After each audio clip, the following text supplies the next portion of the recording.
बेहद की परम शांति.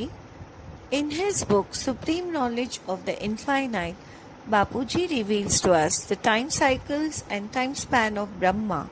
In chapter 3, Bapuji discusses the time cycle and duration of the epochs or the yugas. In the descending order, we find the time cycles as follows. The first is the Satyuga or the Golden Age, which is of 17,28,000 years. The second is Treta Yuga or Silver Age, which is having a span of 12,96,000 years.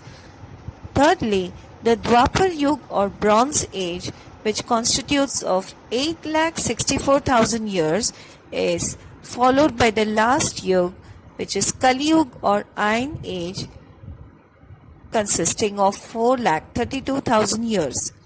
Now, the total time span of the above four yugas constitute one Chatur Yuga, which is 43,20,000 years.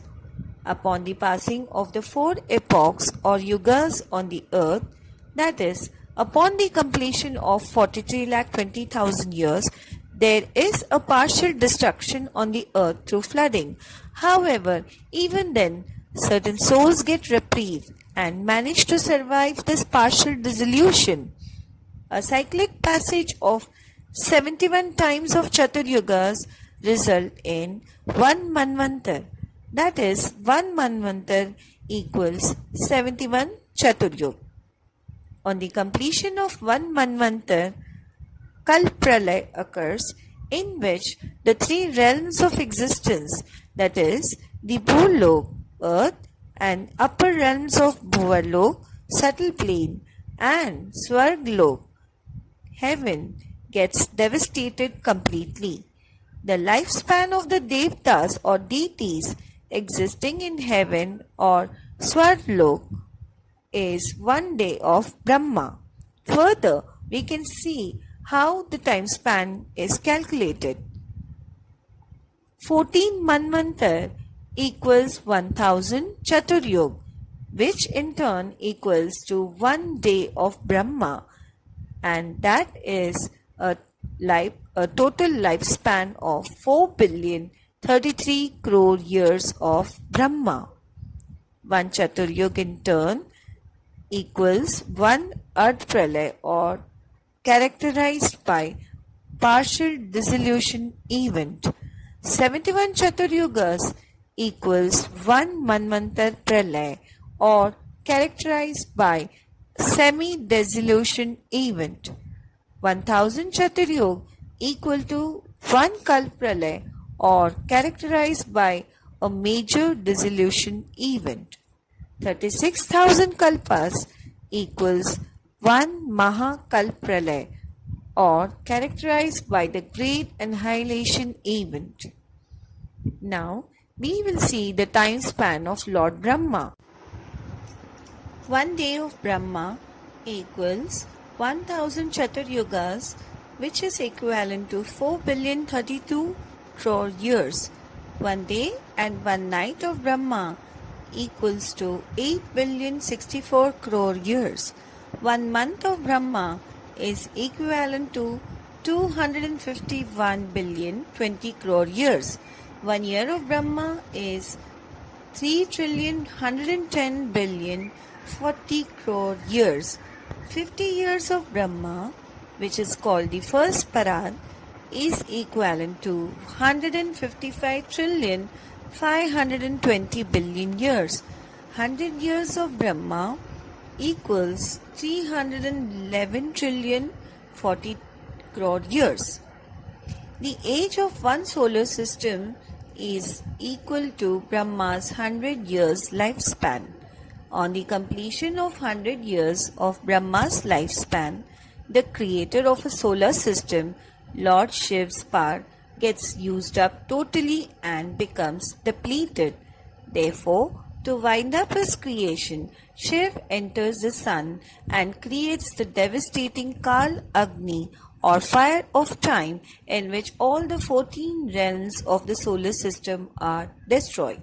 The entire cosmos is then absorbed into the cells of Lord Shiva, and in this way Shiv creates a black hole. He does not have any further creative power due to total power depletion, and so the black hole containing the destroyed solar system keeps on wandering around in the galaxy. Today, modern science has given proof about the existence of several black holes, and they drift aimlessly in the galaxy. After this process, Mahashiv, who is the controller of all solar systems in one galaxy, sends a newly created Shiv for the purpose of renewal of creation.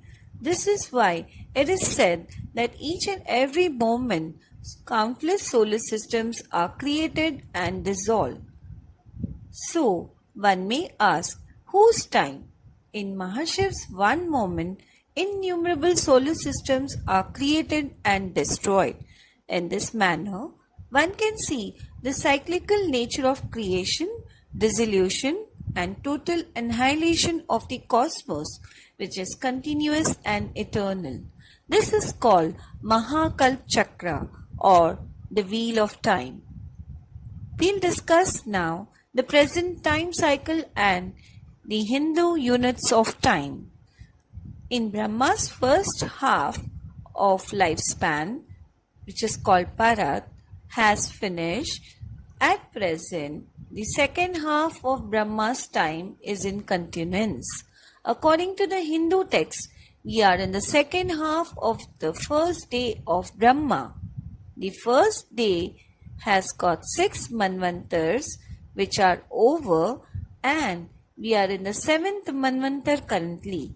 In the 7th manvantar also 27 Chaturyugas have passed, and we are currently in the 28th Chaturyug, of which Kalyug of the 28th Chaturyug is in continuance. It is also interesting to note that even at the present Kalyug, there is an approximate 5,118 years that have been completed. As per the scriptures, Kalyug is still an infant. The age of Kali or Kalyug has still a balance period of 4,26,882 years yet to be finished. If one calculates the epochs and the time of the solar system, Brahman, there is still a very huge unit of time still left to be completed. But the question now arises is, what is the current time which is going on in this cosmos? Because as per Hindu time unit calculations, the arrival of the famed Kalki avatar is yet to happen due to the balance lakhs of years that are needed to finish Kalyug. Now one may pose the question, considering the conditions at present on the earth, does Ishwar or Almighty Authority is also helplessly entangled in the wheels of time? Can he not change the Kal Chakra? Will God not intervene, and will it only wait and watch for time to finish its role? Why can't God stop the unending cycle of creation and destruction by the wheel of time, by a new transformation process of this cosmos, which has now greatly fallen down in terms of kala or power? These are some of the questions for which the answers can be provided by the one and only infinite creator. Now, in chapter 4, we discuss about the vast and innumerable infinite universes. Mankind wonders often how immensely big is the universe. This question may be very small in nature, but one may think whether the answer to this question is also equally tiny. How can one cut away and free oneself from the web of illusions, desires, and attachments to relationships, which are the typical characteristic of this world? Is there any world in the infinite universe where there are no binding attachments, falsities, and egoistic struggles? And where a soul can exist in its own original form. Is it possible? One wonders. The vastness of the universe can be understood in context with the Shastras, where it has been said repeatedly that there are infinite number and types of universes. To be specific, one Brahman means one solar system, wherein the sun of that solar system has the gravity power that extends to Brahmapuri. According to science, the visible universe constitutes 150 billion light years in space, and in this length of 150 billion light years, there are trillions of universes, and amazingly, in each universe, there are billions of galaxies. In each of these galaxies, there are many billions of solar systems.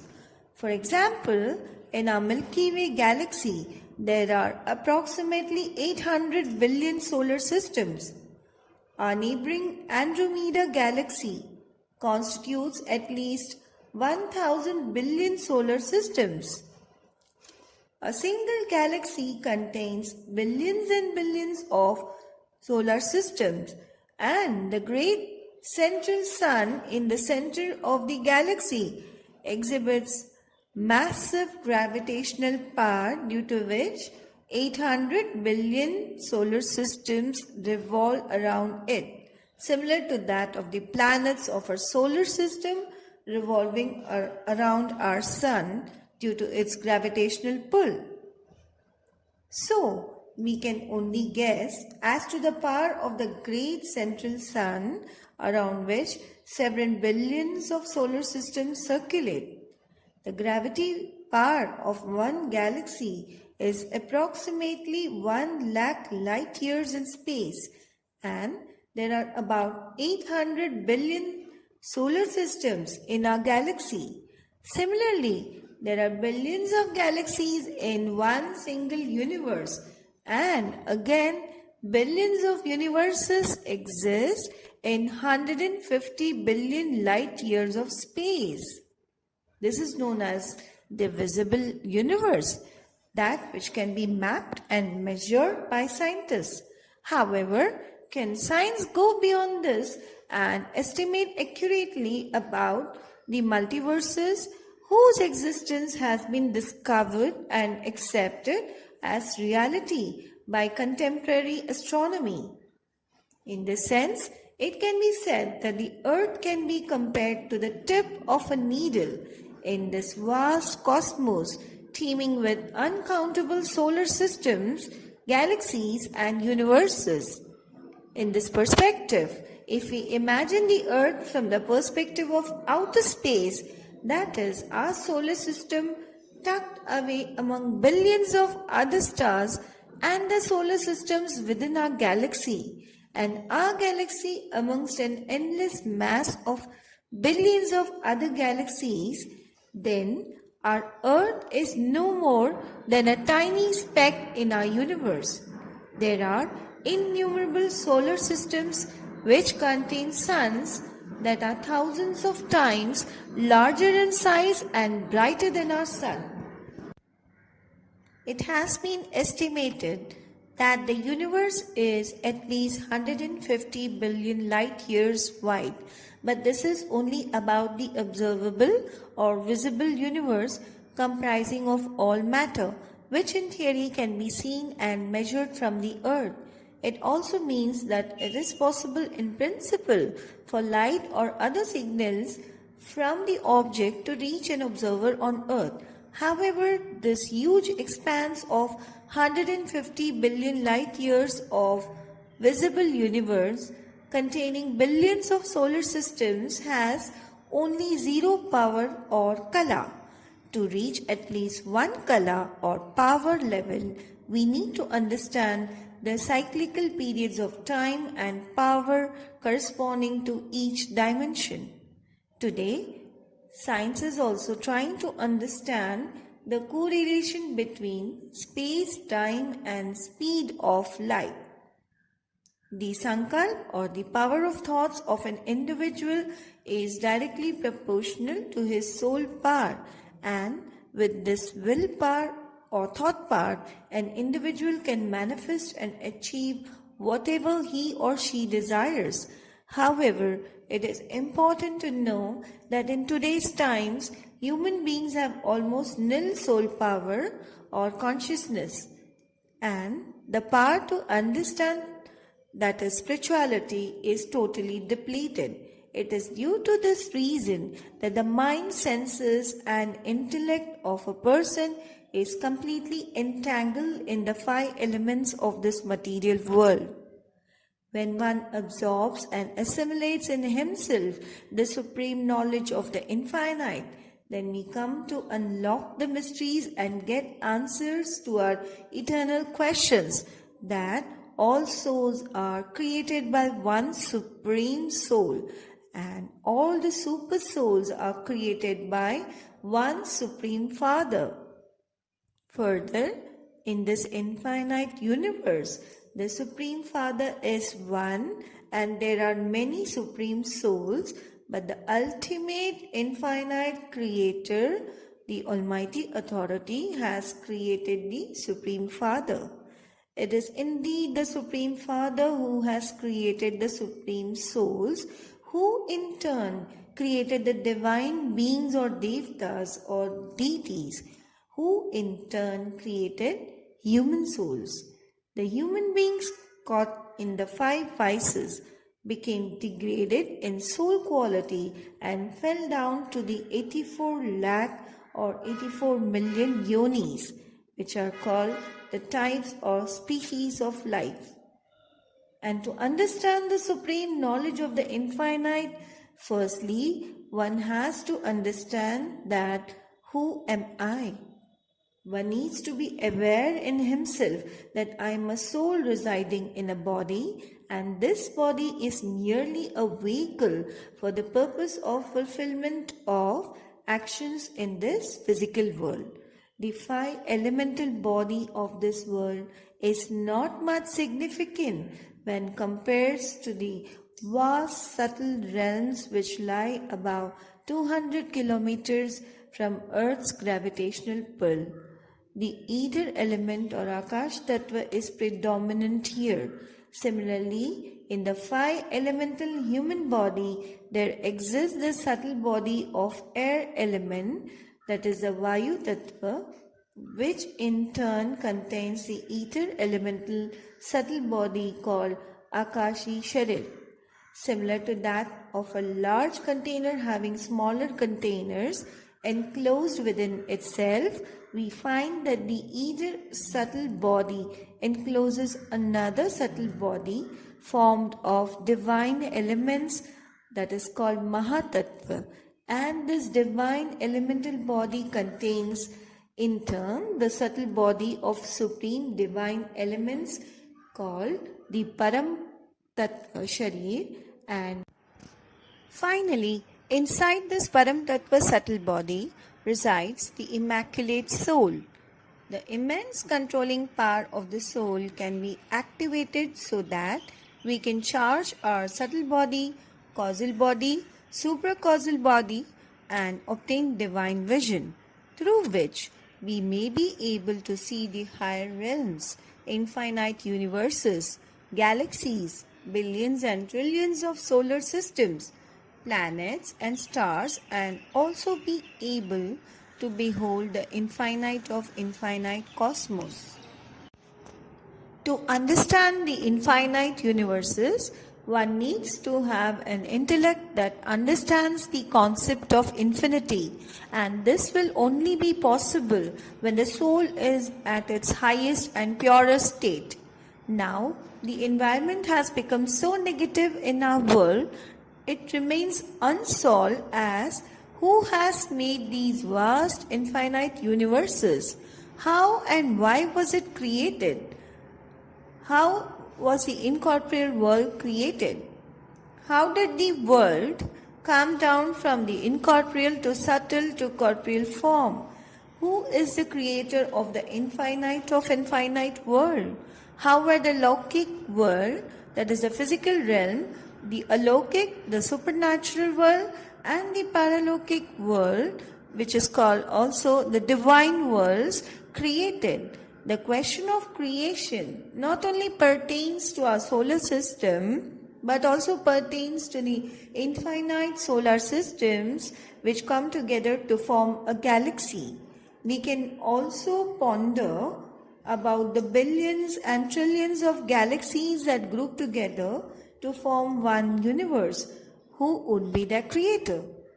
Further, it is estimated that there are 10 raised to 500 universes, out of which one may say there are as many universes in the cosmos as much as the grains of a sand on a seashore. An average soul has become tamopradhan or degraded in quality, as there is no choice but to breathe in the negatively charged air, due to which our air elemental subtle body has become negative, subsequently affecting our thoughts in a negative manner. The soul or Atma needs to be activated to bring back positivity and divinity in itself. And for this to happen, our mind has to change, which will have a related positive impact on the environment.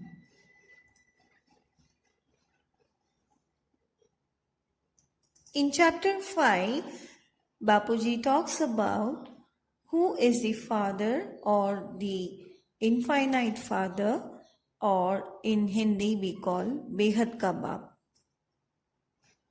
Who is the Almighty Authority? Who is the ultimate Parabrahma Parameshwar, of whom the Prophet Muhammad had described as Noor and Jesus Christ had praised as light? Who or what is that entity? One wonders, who has created such large universes, billions and trillions of galaxies, solar systems? Such an entity would be having extraordinarily immense powers. How much power would be required to create infinite worlds and uncountable universes? One ponders over the fact that these beautiful universes, staggering number of billions and trillions of solar systems, galaxies, are controlled by whom? Who is in charge of their smooth and harmonious functioning? Because it follows that even if we take the case of a human body, it cannot work without the soul's control over it. Then, what about those innumerable and vast worlds? Who is responsible for their control and continued self-sustained cycles and moments? These are points to think about deeply. The earth, as per modern astronomy, is just a tiny fleck in this universe when we compare it with the other celestial objects of the cosmos. In fact, even our solar system is a mere dot in the multitude of varied and infinite creations of trillions and billions of galaxies and universes. So, can we really have even an idea about the huge power that must be with the source of all power? In our scriptures, it is stated that the splendor and might of 100 billion suns is only a minute portion of power out of the strength and might of the Parabrahma Parameshwar. With this small fragment of power, only the source creates infinite universes, controls them, and finally dissolves them. So, now we will try to understand who is Behad Ka Baap, or the Father of the Infinite. For the purpose of easy understanding, we will analyze the words infinite and Father separately for better clarity, since the word Father is also used to denote the creator of the physical body, as in humans. The creator of the 5 elemental body is called Father in our world. However, the 3 elemental bodied beings called the Devtas or deities also have a father who is their creator. Similarly, the father of one solar system is Supreme Soul Shiv. The creator of a galaxy is also called its father, that is Maha Shiv. Bap or father means creator, and since we are also analyzing the word Behad or infinite, we need to understand exactly what the word means in this context. Behad means unending, that which cannot be comprehended, understood beyond our imagination, and this exactly can be termed as Behad or infinite. Now, Behad ka Baap means father of the infinite, who is the creator of the infinite of infinite universes. Now that we know who the creator of the universes is, we can also easily conclude that the creator of countless types of multiple multiverses is none other than the infinite father or Behad ka Baap.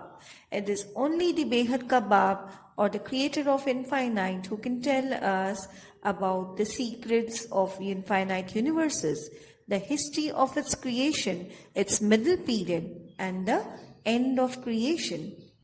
In the Bhagavad Gita, it is stated that my true reality as I am will never be known to anyone. Why has this been said by the Lord of the Gita? If this is true, then how can we ever possibly understand the infinite Father? And in which way? To understand the Behad ka Baap, we have to know his true nature by knowing the true and divine knowledge.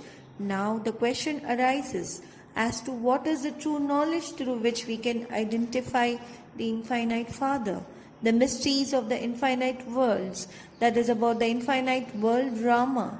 Why was it created? How and who created this boundless infinite world? How does it work? Who is the controller? And till what length of time does this drama continue, and when does it cease? The one who is able to give a perfect answer to all these questions is undeniably its creator, that is, the Father of the infinite. For an average human being, it is a seemingly impossible task to know the Father of infinite and to solve these eternal puzzles with his limited intellect, and that too on his own. This therefore said by the Father of the infinite, that when I come in this physical world, then I myself will declare my true identity, rest no one will ever be able to know me. In chapter 6, Bapuji reveals about Behad Yoke, how to do Behad Yoke and connect with whom. Nowadays, we have several types of yoga or meditation, out of which one of them is Shiv Yoke, which we will explore further deeper. Shiv and Yoke, both these words can be examined separately. Shiv is the creator of our solar system called as Brahman. Shiv has three roop or forms, which is incorporeal, causal and physical. The incorporeal or formless Supreme Soul, Paramatma Shiv, inhabits Paramdham, that is the soul world. The causal form or Akari Roop of Paramatma Shiv manifests in the subtle form of Shiv in Shiv Puri, and the physical form Lord Shankar having his abode in Mount Kailash. The word Yoke means in simple terms connection, or in other words, connection with whomsoever a soul remembers. When a soul meditates or is in constant remembrance of anyone, we can say that yoga or connection has been created. Similarly, when a soul constantly remembers Shiv, it automatically develops a connection with Paramatma Shiv, and this only is known as Shiv Yoga. People normally remember Paramatma Shiv either in the Nirakari or in the incorporeal form or in the physical form of Lord Shankar. Some people also meditate on the Jyotirling form of Shiv, which again represents Shiv in his supreme incorporeal soul form. When a soul remembers Paramatma Shiv in his incorporeal form, then it receives power from him, and slowly, by making efforts in deeper meditation, finally goes into Paramdham, or the incorporeal abode of Paramatma Shiv. Similarly, when the soul remembers the causal or the Akari form of Shiv through persistent efforts in remembering Akari Shiv, it is able to reach the higher causal dimension or the Akari Dunya of Shiv, which is called Shivpuri. It is said that whoever we remember, we get connected to that entity or being and receive power from that source. We can go beyond Shiv Yoke and move on to Maha Shiv Yoke by Maha Shiv.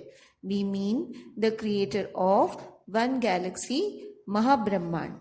With the intention of creative thoughts by Mahashiv, there was a breakup in power, due to which billions of fragments of power, that is billions of Shiv, were created.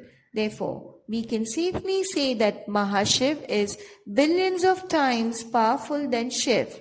The soul imbibes the knowledge of Maha Brahman or the galaxy, connects with Mahashiv and gets power from him. And by this method, a spiritual soul can reach the abode of Mahashiv, which is Mahaparamdham, or the great incorporeal world. This method of yoga is known as Mahashiv Yoga. Similarly, the soul can transcend beyond the galaxy and go to Param Mahabrahman, or the universe, by connecting with the creator of one universe, or Param Mahashiv, receiving power from him, and thereby the soul becomes empowered and equal to Param Mahashiv. It is thus able to go to the abode of Param Mahashiv, which is Param Mahadham. Now we will discuss what is the yoke of the infinite, or Behad Ka Yoke. It's an unequivocal principle that whomsoever we remember, we connect with them and receive power from them. The question arises as to whom should we connect? If the soul wants to acquire infinite power, then it has to link itself with the creator of infinite universes, who is the highest of the highest authority, ultimate powerhouse, and who is the father of the infinite, or the Behad Ka Bap, who resides in the Behad Ki Kala Ka Paramdham, that is, in the infinite of infinite Paramdham, which is a dimension where the power or the Kala is boundless and unlimited. To remember constantly the infinite of infinite Father, who is the creator of uncountable infinite of infinite multiverses, and to connect with him is called as Behad Ka Yoga, or Yoga of the infinite.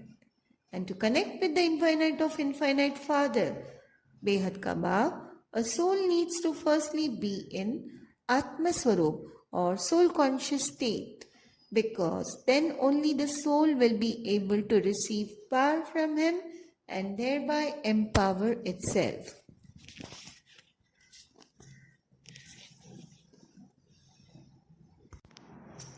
In order to connect successfully with the Almighty Authority in infinite you, the soul has to forget its body and all its bodily relations of this material world, be situated in soul consciousness, and then only it will be able to receive the infinite powers from the Almighty Authority.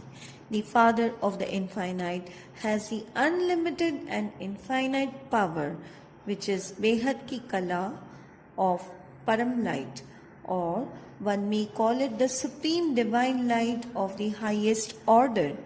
One must understand the enormous power of the Supreme Divine Light, equal to the light of infinite trillions of suns. The soul must be in yoga, feel and experience that it is receiving the purest and most powerful Param Light from Behad Ka Bap. Then only the spiritual soul will be empowered and consequently become an ocean of peace in itself by and by. In the end, the soul will finally attain the dimension of Behad ki Kala ka Param Dham, or the realm of the infinite, unlimited Father. In chapter 7, Bapuji reveals the Maha Mantra for ultimate transformation of the infinite worlds. When we say Param Shanti or Supreme Peace, what does it mean? Who needs Param Shanti? Who is searching for Param Shanti?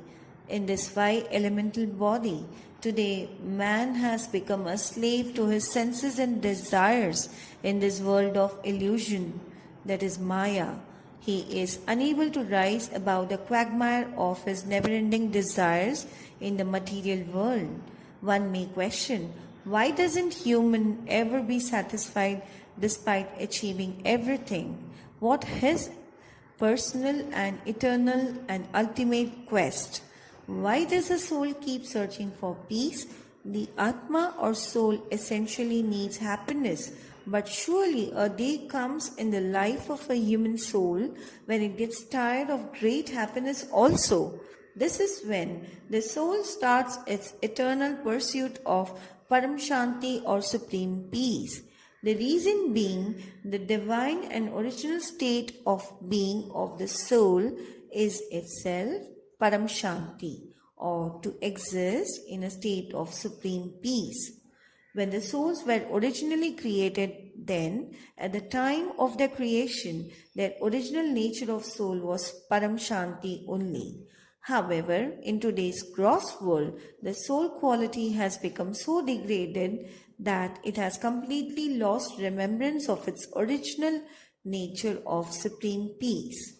By getting trapped in the vicious cycle of births and deaths and experiencing grief and misery in many previous births, the soul at present has become negative in thought and deed. For this reason, it is most crucial for the soul to be reminded of its original divine nature of Param Shanti. Many institutions and people say or recite Om Shanti. The words Om means A-U-M, and which represents the three prime Hindu deities Brahma, Vishnu and Shankar. Shanti means peace. So this indicates that we take power or Shakti from these deities. In that sense, one also knows that in each solar system there is one Brahma, Vishnu and Shankar who are responsible for controlling the entire solar system.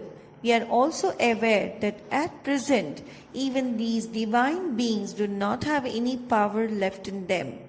Therefore, it is of utmost importance to say Param Shanti, because the real duty, dharma, the attribute or the sanskar of a soul is Param Shanti or supreme peace. If we repeatedly utter Param Shanti with pure intention, then our soul will eventually get the vibrations of Param Shanti and will experience divine supreme peace.